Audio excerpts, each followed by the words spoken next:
உண்மையை உரைக்கும் உன்னத குரல். சிலோன் மிரர். இன்றைய செய்திகள். வணக்கம். இன்றைய தினமும் உங்களை வரவேற்பதில் மகிழ்ச்சி. தப்பி ஓட முயன்ற மித்தேனிய முக்கொலை தொடர்பு குற்றவாளி கைது. மித்தேனியாவில் நடந்த முக்கொலை வழக்கில் தொடர்புடைய குற்றவாளி ஒருவர் துபாய் தப்பிச் செல்ல முயன்றபோது கட்டுநாயக்க விமான நிலையத்தில் வைத்து கைது செய்யப்பட்டார். மித்தேனிய காவல் நிலையமும் தங்கல்லை குற்றவியல் புலனாய்வுத் துறையும் இணைந்து இந்த வழக்கின் குற்றவாளிகளை தேடி வந்தனர். 23 வயதான இந்த குற்றவாளி அங்குளந்தெனிய கட்டுவன பகுதியைச் சேர்ந்தவர் ஆவார். சிலோன் மிரரின் செய்திகளோடு இணைந்திருக்கின்றீர்கள். முன்னாள் போலீஸ் மா அதிபர் தேசபந்து தென்னக்கோனை கண்டுபிடிக்கும் முயற்சிகளின் ஒரு பகுதியாக குற்றப்புலனாய்வுத்துறை அதிகாரிகள் மாத்தறை மொரவக்கவில் உள்ள முன்னாள் நாடாளுமன்ற உறுப்பினர் சாகல ரத்நாயக்குவின் அலுவலக வளாகத்தில் சோதனை நடத்தினர். தென்னக்கோனை எங்கு கண்டாலும் உடனடியாக கைது செய்து நீதிமன்றத்தில் ஆஜர்படுத்துமாறு மாத்தறை நீதவான் நீதிமன்றம் நேற்று பிறப்பித்த திறந்த கைது வாரண்டை தொடர்ந்து இந்த சோதனை நடத்தப்பட்டது. இதற்கிடையில் தென்னக்கோனை கைது செய்வதை தடுக்க உத்தரவிடக் கோரி மேல்முறையீட்டு நீதிமன்றத்தில் தென்னக்கோன் தாக்கல் செய்த மனு இன்று விசாரணைக்கு வரவுள்ளது. தனது சட்ட பிரதிநிதிகள் மூலம் சமர்ப்பிக்கப்பட்ட மனுவில் மாத்தறை நீதவான் நீதிமன்றம் பிறப்பித்த கைது வாரண்டை நிறுத்தி வைக்க இடைக்கால தடை விதிக்க வேண்டும் என்று கோரப்பட்டுள்ளது. பொதுமக்கள் பாதுகாப்பு அமைச்சின் செயலாளர் ரவி செனவிரத்ன மற்றும் முன்னாள் சிஐடி இயக்குனர் SSP ஷானி அபேசேகர ஆகியோரின் செல்வாக்கின் கீழ் தான் கைது செய்யப்படுவதாக தென்னக்கோன் தனது மனுவில் தெரிவித்துள்ளார். இதற்கிடையில் முன்னாள் IGPயை கண்டுபிடிக்க போலீஸ் விசாரணைகள் தொடர்ந்து நடைபெற்று வருகின்றன. ஹட்டன் காவல் நிலையத்தில் பணியாற்றும் ஒரு போலீஸ் சார்ஜன் ஒரு தம்பதிக்கு எதிரான நீதிமன்ற வழக்கை முடித்து வைப்பதாக கூறி ரூபாய் 15,000 லஞ்சம் கேட்டதற்காக லஞ்சம் அல்லது ஊழல் குற்றச்சாட்டுகளை விசாரிக்கும் ஆணையத்தின் அதிகாரிகளால் கைது செய்யப்பட்டுள்ளார்.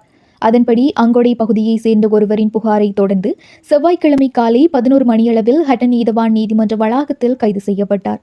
ஹட்டன் நீதவான் நீதிமன்றத்தில் நிலுவையில் உள்ள ஒரு வழக்கில் இருந்து புகார்தாரரையும் அவரது மனைவியையும் விடுவிப்பதற்கும் வழக்கை முடித்து வைப்பதற்கும் தேவையான நடவடிக்கைகளை மேற்கொள்வதற்கு ஈடாக போலீஸ் சார்ஜன் லஞ்சம் கோரியதாக கூறப்படுகின்றது. ஆரம்பத்தில் சம்பந்தப்பட்ட போலீஸ் அதிகாரி ரூபாய் 20,000 லஞ்சம் கோரியிருந்தார்.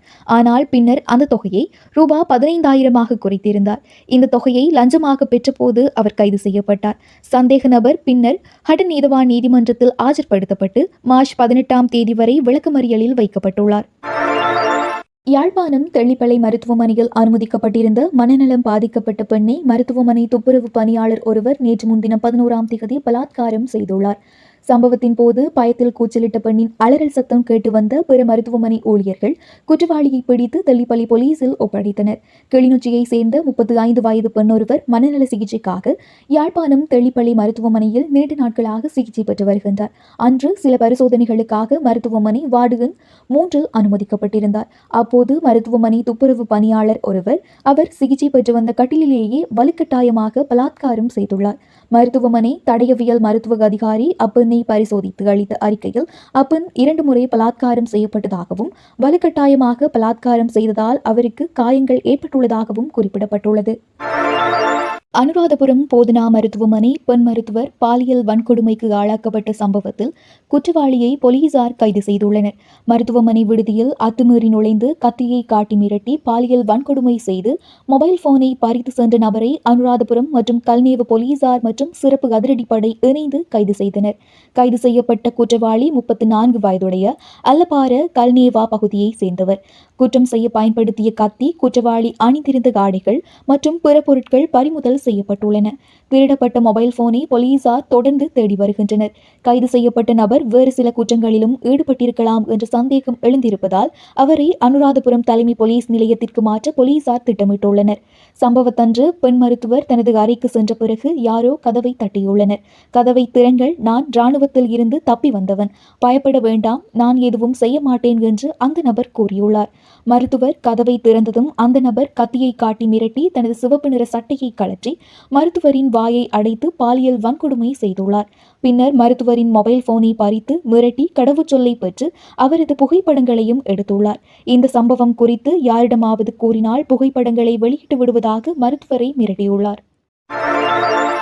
ஜனாதிபதி அனுர்குமார் திசாநாயக்க தமிழ் மக்களுக்கு அளித்த வாக்குறுதிகளை நிறைவேற்றாததை நினைவூட்ட வடக்கில் 1,00,000 கையெழுத்துக்கள் கொண்ட மனுவை தாக்கல் செய்யும் முயற்சி யாழ்ப்பாணத்தில் நேற்று முன்தினம் 11ஆம் தேதி தொடங்கப்பட்டுள்ளது.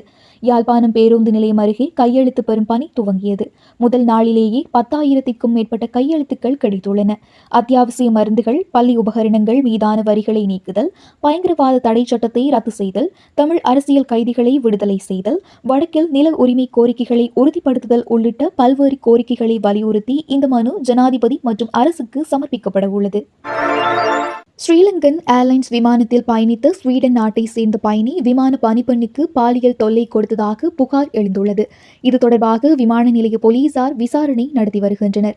மார்ச் 11 அன்று இரவு மும்பையில் இருந்து கொழும்பு வந்த ஸ்ரீலங்கன் ஏர்லைன்ஸ் விமானத்தில் UL 144 இந்த சம்பவம் நடந்துள்ளது. விமானம் இலங்கையின் வானிலைக்குள் நுழைந்ததும் மதுபோதையில் இருந்த பயணி பணிப்பெண்ணுக்கு பாலியல் தொல்லை கொடுத்ததாக கூறப்படுகின்றது. விமான நிலைய போலீசார் அந்த பயணியை கைது செய்து அவரது பாஸ்போர்ட்டை பறிமுதல் செய்தனர். மருத்துவ பரிசோதனைக்காக அவர் நீர்கொழும்பு மருத்துவமனைக்கு அழைத்து செல்லப்பட்டார். கைது செய்யப்பட்ட பயணி 65 வயதுடைய ஸ்வீடன் நாட்டவர் ஆவார். கொழும்பு தலைமை மாஜிஸ்திரேட் தனூஜா லக்மாலி முன் ஆஜர்படுத்தப்பட்ட பயணி தலா 1,00,000 ரூபாய் மதிப்புள்ள 2 பிணைப்பத்திரங்களில் விடுவிக்கப்பட்டார். மேலும் அவரது வெளிநாட்டு பயணத்திற்கு தடை விதிக்கப்பட்டுள்ளது. இந்த வழக்கு ஏப்ரல் 21ஆம் தேதி மீண்டும் விசாரணைக்கு வருகின்றது. அமெரிக்காவுடன் இணைந்து தென்கொரிய ராணுவம் நேற்று ஆரம்பித்த போர் பயிற்சியை குழப்பும் நோக்கில் வடகொரியா கடலுக்கு அடியில் பல பெலிஸ்டிக் ஏவுகணைகளை ஏவியுள்ளதாக தென்கொரிய ராணுவம் குற்றம் சுமத்தியுள்ளது. தென்கொரிய அரசாங்கம் நேற்று பயிற்சியை ஆரம்பித்த சில மணி நேரங்களின் பின்னர் வடகொரியா இவ்வாறு ஏவுகணைகளை ஏவி தனது கோபத்தை வெளிப்படுத்தியிருந்ததாக ஊடகங்கள் செய்தி வெளியிட்டுள்ளன.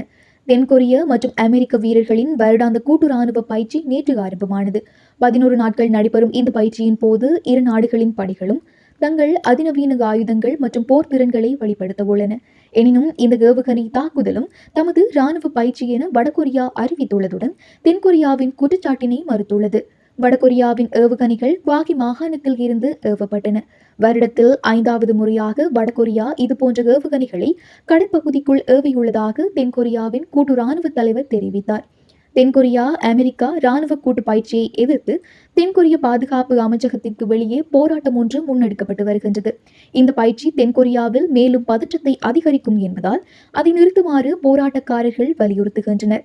கடந்த வாரம் இடம்பெற்ற பயிற்சியின் போது வடகொரிய எல்லையில் உள்ள போஜான் பகுதியில் 2 தென்கொரிய போர் விமானங்கள் தவறுதலாக மக்கள் வசிக்கும் பகுதியில் குண்டுகளை வீசியுள்ளதாகவும் இதில் 30 பேர் காயமடைந்திருந்ததாகவும் தெரிவிக்கப்படுகின்றது. இந்த நிலையில் கூட்டு ராணுவ பயிற்சியும் கடலில் வடகொரியாவின் ஏவுகணை வீச்சும் குறித்த பிராந்தியத்தில் மேலும் பதற்றத்தை அதிகரித்துள்ளது. இலங்கையில் இன்று இரவு கனமழைக்கு வாய்ப்பு. கிழக்கு மாகாணம் மற்றும் முல்லைத்தீவு மாவட்டத்தில் லேசான மழை பெய்ய வாய்ப்புள்ளதாக வானிலை ஆய்வு மையம் தெரிவித்துள்ளது. மேற்கு சபரகமுவ மற்றும் தென் மாகாணங்களிலும் குருநாகல் மாவட்டத்திலும் மாலை அல்லது இரவு நேரங்களில் சில இடங்களில் மழை அல்லது இடியுடன் கூடிய மழை பெய்ய வாய்ப்புள்ளது. இடியுடன் கூடிய மழையின் போது ஏற்படும் தற்காலிக பலத்த காற்று மற்றும் மின்னல் ஆகியவற்றால் ஏற்படும் பாதிப்புகளை குறைக்க தேவையான நடவடிக்கைகளை எடுக்குமாறு வானிலை ஆய்வு மையம் மக்களை கேட்டுக்கொண்டுள்ளது. இன்றைய தினம் அனைவருக்கும் இனிய நாளாகட்டும். Beyond the headlines, inside the truth, your source for unbiased news. Ceylon Mirror.